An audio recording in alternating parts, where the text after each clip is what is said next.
What keeps you coming back?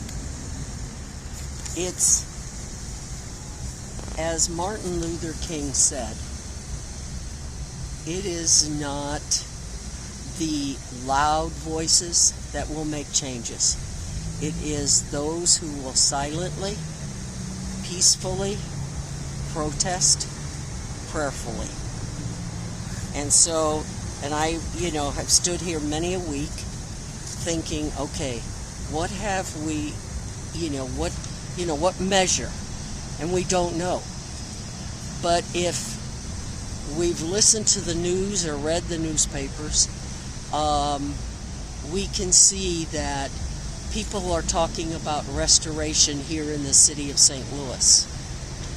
We know that there's police reform going on in some cities where they are not stopping everybody for a tail light or a sticker violation, etc. And that has prevented 60% of African American or Latinos from going to jail. So already our peaceful presence out here has made a difference. But we don't see it. Yeah. And that's the harder piece of it. But we know it is, and I know when I made this sign, people said, well, why did you put on there lives and votes? Because it was an election at that time, and I wanted people here in the city to wake up to know that their votes count.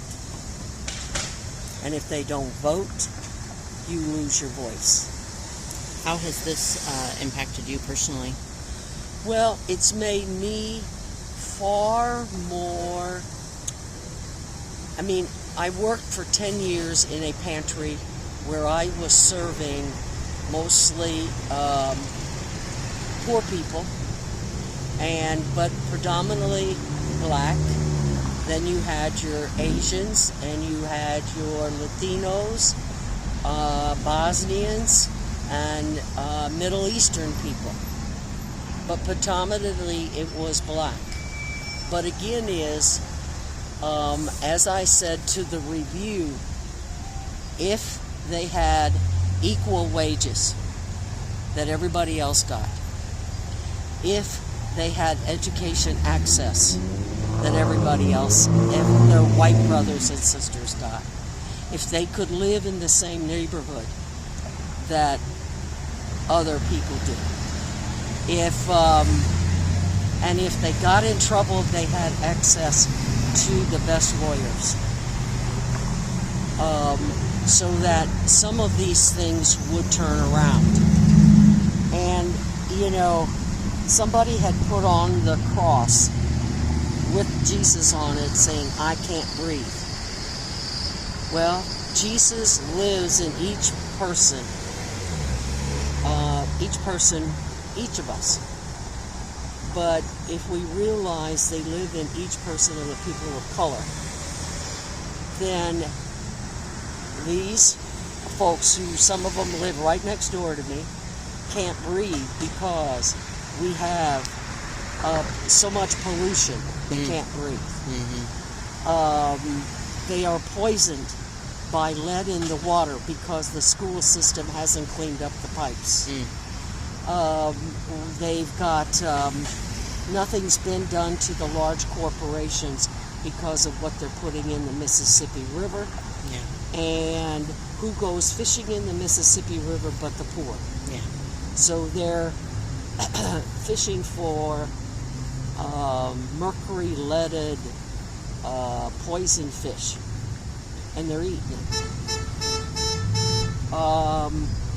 And so it's some of those things that have made a difference.